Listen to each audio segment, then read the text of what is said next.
In 1816, a volcanic eruption in Indonesia killed the summer. Crops failed across Europe. Snow fell in June. New England recorded frost every month of the year. Famine spread through regions that had never known hunger at that scale. But in the official record, something doesn't track. The same year temperatures dropped worldwide, construction of large-scale infrastructure accelerated in cities that had barely recovered from the Napoleonic Wars. Post offices expanded in towns with populations under 3,000. Telegraph systems were designed for throughput capacities that wouldn't be reached for another 30 years. The mismatch isn't speculation. It's in the architectural plans, the budget allocations, the material orders that survived in municipal archives across 12 countries. This is a documentary examination of infrastructure that preceded the societies it served. Not a conspiracy. Not a hidden truth. An observable pattern in the historical record that resists easy explanation. Start with London, 1821.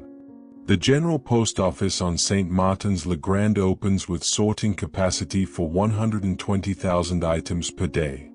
At the time, the city's population sends roughly 11,000 letters daily.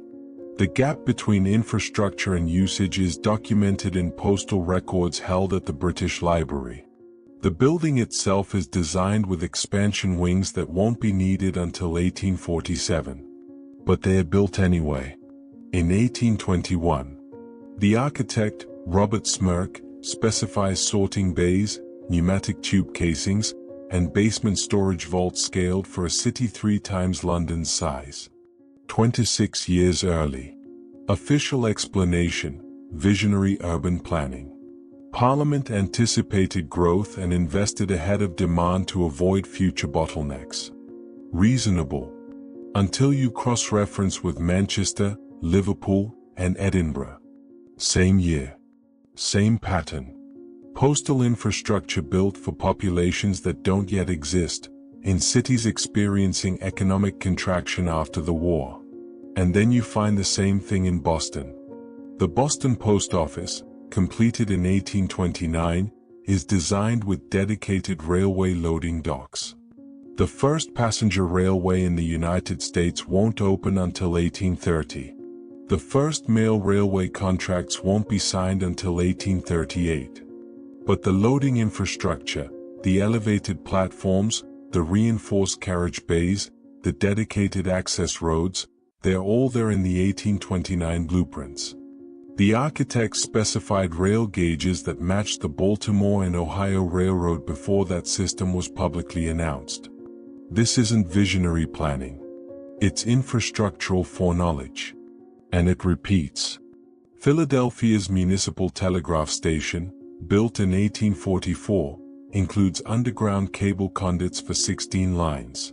The city operates 4. The conduits remain empty for 11 years. New York's Croton Aqueduct, completed in 1842, delivers 90 million gallons of water daily to a city consuming 61 million. The overflow is so significant they build holding reservoirs that won't reach capacity until 1871. These aren't outliers. They are systemic. In Vienna, 1823, the Imperial Postal Administration constructs a relay station with capacity for 340 horses. Average daily usage at the time, 89 horses. The discrepancy is noted in a logistics audit from 1825, archived in the Haus-Hoffen Staatsarchiv. The auditor writes, "The redundancy appears deliberate, though the necessity is unclear." By 1851, the station is at 97% capacity, 28 years after it was built. The same timing mismatch appears in Copenhagen, Prague, and St. Petersburg. Relay stations, post offices, telegraph hubs, all built to specifications that exceed contemporary demand by margins ranging from 200% to 600%. But here's where it compounds. The administrative systems managing these facilities also exceed requirements. In 1833, The United States Postal Service employs 8,700 workers to manage 9,200 post offices. That's a near 1-to-1 ratio. But the organizational structure, the regional supervisors, the reporting hierarchies, the standardized forms, is designed for 47,000 offices. The system is built to manage infrastructure 5 times larger than what exists. And it's not scaled up gradually. It's implemented in 1833. At full complexity. The organizational manual from that year survives in the National Archives. It includes protocols for coordinating transcontinental mail routing, priority escalation procedures for international diplomatic correspondence, and contingency plans for simultaneous disruptions across multiple climate zones. In 1833, the mail system reaches St. Louis. The Pacific coast is unmapped. But the manual includes routing codes for western coastal annexes. 15 years before California statehood. Now cross the Atlantic. Britain's 1840 postal reform introduces the penny black stamp and universal flat rate postage. The reform is presented as a response to public demand for affordable communication. But the system it creates, the pricing structure, the route optimization algorithms, the sorting taxonomy, requires computational capacity that won't exist until mechanized sorting machines are introduced in 1857. For 17 years, human sorters execute protocols designed for machines. The training manuals describe sorting methods using geometric processing schemas that rely on 3-dimensional spatial memory and pattern matching speeds that exceed average human cognitive thresholds. They teach it anyway. And the workers adapt. The adaptation is documented in efficiency reports showing that by 1844, human sorters in London are processing mail at rates that match the theoretical maximums for the 1857 machines. They reverse-engineered machine performance, using human cognition, to meet the demands of a system built for technology that didn't exist yet. The timing raises questions about design origin. If infrastructure consistently precedes demand by 2 to 3 decades, and administrative systems anticipate technological capacities before those technologies are invented, then either planners across multiple nations independently predicted identical futures with extraordinary accuracy, or they were working from a common template. But that template doesn't appear in the archived correspondence between governments.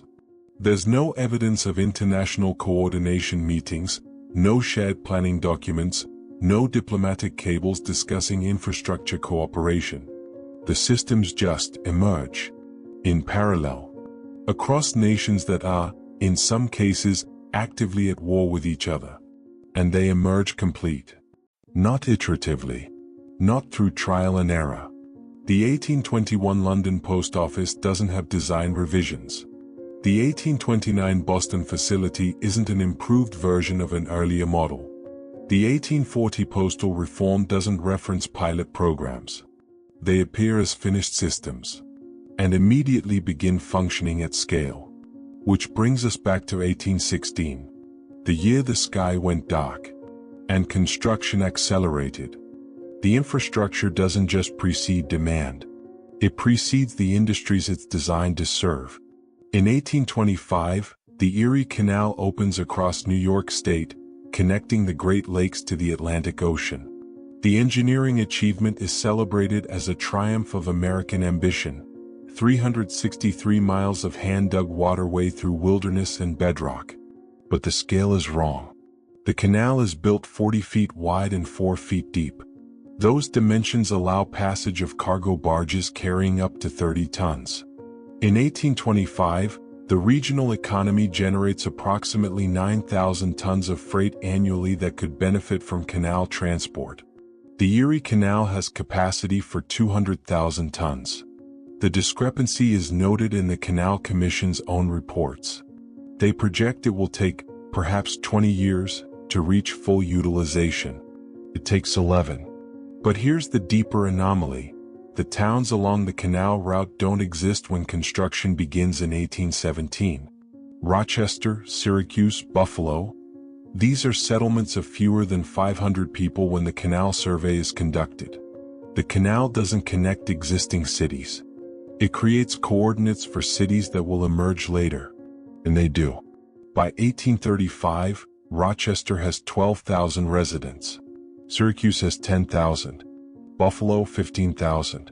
The populations form around the infrastructure, not the other way around. The canal doesn't respond to economic need. It generates the economy that justifies its existence. Which raises a procedural question. How do you get funding approval for infrastructure serving populations that don't exist? The answer is in the feasibility studies. The 1817 Erie Canal Commission report projects revenue based on freight volumes that assume agricultural production, manufacturing output, and population densities that won't materialize for another 15 years. But the projections are presented as current conditions, not forecasts. The language is precise. The regional economy generates sufficient demand to support annual revenue of present tense for a future state, and the legislature approves funding based on those numbers. The same linguistic structure appears in railway feasibility studies across the United Kingdom. The Liverpool and Manchester Railway, opened in 1830, is the world's first intercity passenger railway. The route is 35 miles. The engineering includes 63 bridges, a 2-mile viaduct, and a 25-mile tunnel through solid rock. The construction cost is £820,000.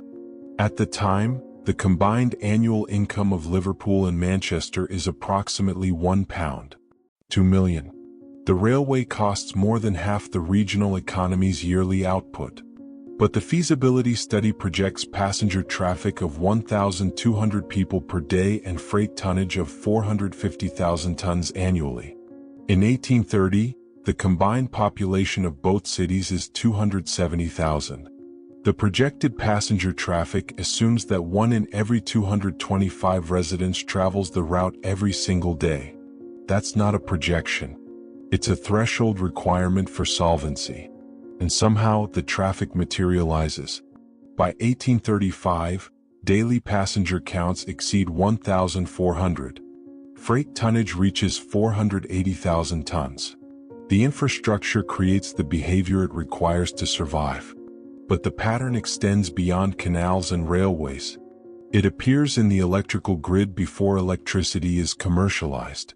In 1878, the first commercial power station opens in London on Holborn Viaduct. It serves street lighting for a half-mile radius, approximately 3,000 lamps. But the station's generator capacity is rated for 25,000 lamps. The excess capacity is documented in the engineer's specifications, held in the Institution of Engineering and Technology archives. The chief engineer, Robert Hammond, notes, "Provision has been made for municipal expansion anticipated within the decade. The expansion happens in 6 years. By 1884, demand reaches 22,000 lamps. The same over-provisioning appears in New York. Thomas Edison's Pearl Street Station, opened in 1882, provides power to 400 customers in a quarter-mile area of Lower Manhattan. The station's 6 generators produce 900 kilowatts. The 400 customers require 160 kilowatts. The remaining 740 kilowatts of capacity serve no one. For 2 years. Then adoption accelerates. By 1884, the station is at 83% capacity. By 1890, it's overloaded and requires expansion. But here's the engineering puzzle.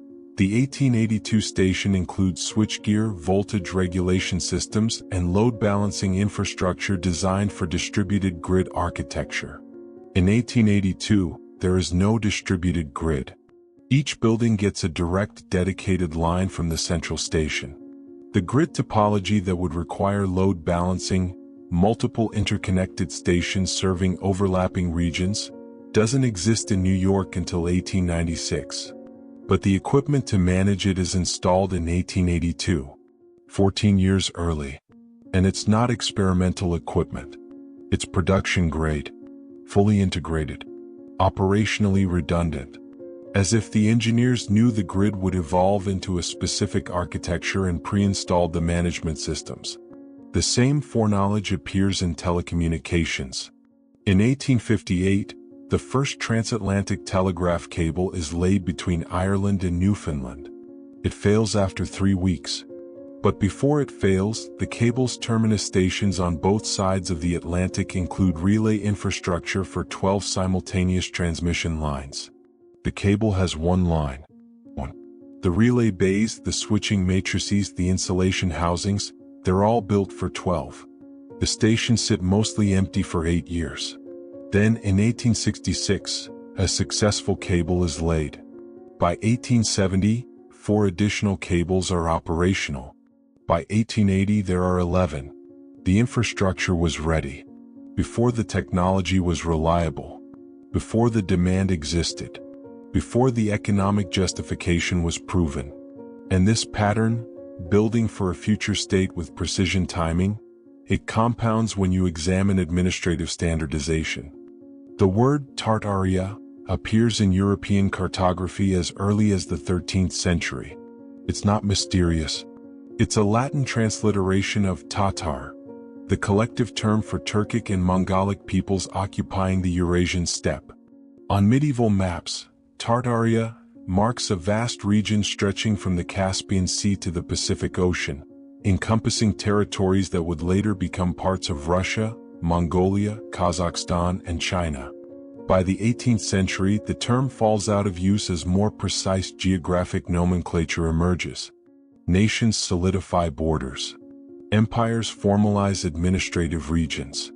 Tartaria becomes a cartographic anachronism, a placeholder name from an era when European mapmakers lacked detailed knowledge of Central Asian political structures. In historical scholarship, it's uncontroversial. A naming convention that reflected geographic ignorance, not geopolitical reality.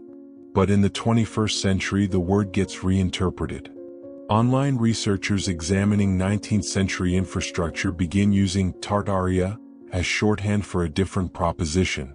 That the buildings, systems, and administrative frameworks appearing across Europe and North America between 1810 and 1870 represent inheritance rather than innovation. That the infrastructure wasn't built. It was reactivated. The hypothesis takes multiple forms. Model 1. Technological inheritance. Some researchers propose that 19th century construction projects were restorations of pre-existing infrastructure from an earlier, technologically advanced civilization.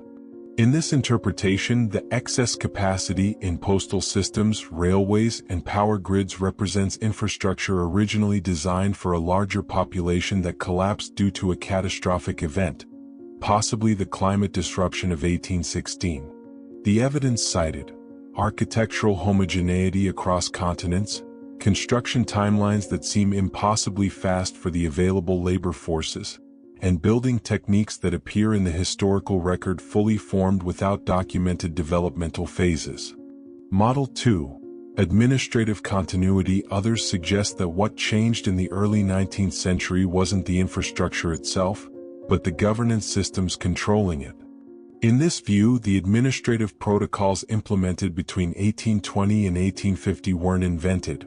They were translations of pre-existing organizational structures into new political frameworks after a period of disruption. The evidence cited: the simultaneous emergence of nearly identical bureaucratic systems across non-allied nations, the use of geographic data that predates official surveying efforts, and operational manuals that describe processes with no documented trial and error development. Model 3. Directed coordination. A third interpretation proposes deliberate but undocumented international coordination. This suggests that a network of engineers, architects, and administrators shared knowledge and planning frameworks outside official diplomatic channels, creating infrastructure based on a common understanding of future requirements. The evidence cited: the precision timing of parallel construction projects, the functional interoperability of systems designed in isolation, and the consistent over-provisioning ratios across different infrastructure types. All three models attempt to resolve the same observational friction. The infrastructure doesn't behave like an invention. It behaves like a recovery. Consider the construction timeline of the U.S. Capitol Building's expansion, completed in 1863. The project adds 3.5 million cubic feet of new construction in under 9 years during the Civil War, while the federal workforce is reduced by 30% due to military conscription. The construction pace requires the placement of 11,000 bricks per day, the fabrication of 4,200 cast iron elements with tolerances under 0.1 inches, and the coordination of 47 specialized trades working simultaneously across a 750,000 square foot site. With 1860s technology, during a war, the architect Thomas U. Walter leaves no record of logistical challenges. His correspondence describes the work as proceeding according to specification, with no mention of labor shortages, supply disruptions, or technical obstacles. It reads like a maintenance report, not a construction log. The same tone appears in engineering documents for the London Underground, the Paris sewers, and the Vienna Ringstrasse. Massive infrastructure projects completed in compressed time frames, described in language that suggests execution of known procedures rather than problem-solving of novel challenges. Return to 1816, the year without a summer. In the official narrative, it's a climate anomaly caused by the eruption of Mount Tambora in Indonesia. The volcanic ash circulates in the upper atmosphere, reducing global temperatures by 0.4 to 0.7 degrees Celsius. Crops fail. Famine spreads. Societies destabilize. But infrastructure construction accelerates. In a climate crisis that reduces agricultural output by 30 to 60% across affected regions, governments allocate increased funding to long-term construction projects. Canals, postal systems, roadways, all expand during the same years that food scarcity triggers migration and civil unrest. The conventional explanation is economic stimulus. Governments invested in infrastructure to create employment and stimulate recovery. But the projects don't function as short-term employment programs. They're not labor-intensive make-work initiatives designed to distribute wages. They're technically sophisticated, capital-intensive, engineering-dependent projects that require specialized skills and materials. The Erie Canal employs 9,000 workers over 8 years, but the workforce includes 200 surveyors, 80 civil engineers, and specialists in hydraulic cement formulation, lock mechanism fabrication, and aquifer management. These aren't unemployed farmers given shovels. They're technical professionals executing complex engineering during a famine. And the projects they complete don't serve immediate needs. They serve the needs of the societies that emerge after the crisis, which is where the metaphor becomes important. When contemporary researchers use the term Tartaria, they're rarely claiming that a specific nation-state called Tartaria existed and was erased from history. They're using the word as conceptual shorthand, a label for the pattern of infrastructure that precedes the civilization it serves, of administrative systems that anticipate technologies before they're invented, of construction timelines that compress impossibly, of global standardization without documented coordination. Whether that pattern reflects inheritance from an earlier society, coordinated planning by an undocumented network, or simply a misunderstood phase of rapid industrialization is the interpretive question. But the pattern itself is documentable. It's in the blueprints, the budget reports, the construction schedules, and the operational manuals held in municipal archives across 30 countries. The infrastructure was built for a world that didn't exist yet. And then that world appeared. On schedule. In 1876, Alexander Graham Bell patents the telephone. By 1880, there are 47,000 telephones in operation in the United States. By 1900, there are 1.3 million. The growth is exponential. But the conduit infrastructure, the underground cable housings in major cities, was installed between 1855 and 1870, before the telephone existed. The conduits were labeled telegraph expansion capacity. But their dimensions, their routing, their junction box placements, they match telephone network topology, not telegraph networks. Telephone systems require decentralized node architecture with high-density local distribution and lower-capacity trunk lines. Telegraph systems require the opposite: centralized hubs with high-capacity trunk lines and minimal local distribution. The conduits follow telephone geometry. 15 years before the telephone is invented, the evidence invites examination. Not because it proves a specific historical claim, but because it resists the standard narratives of technological development. We're taught that infrastructure follows demand, that societies build what they need when they need it, that innovation is iterative, trial, error, refinement, scale. But the 19th century information systems don't follow that progression. They appear complete. They operate below capacity for decades. They anticipate technologies that don't exist. And they do it simultaneously across continents, in nations with conflicting political interests, using administrative protocols that are functionally identical despite no documented exchange of information. Whether you interpret that as inheritance, coordination, or coincidence, the pattern remains. The world built the infrastructure for the 20th century, in the 1820s, and no one has convincingly explained how they knew what to build, or why they built it 30 years too soon. The buildings are still standing. The records are in the archives. The evidence is accessible. And the questions haven't been answered, just labeled.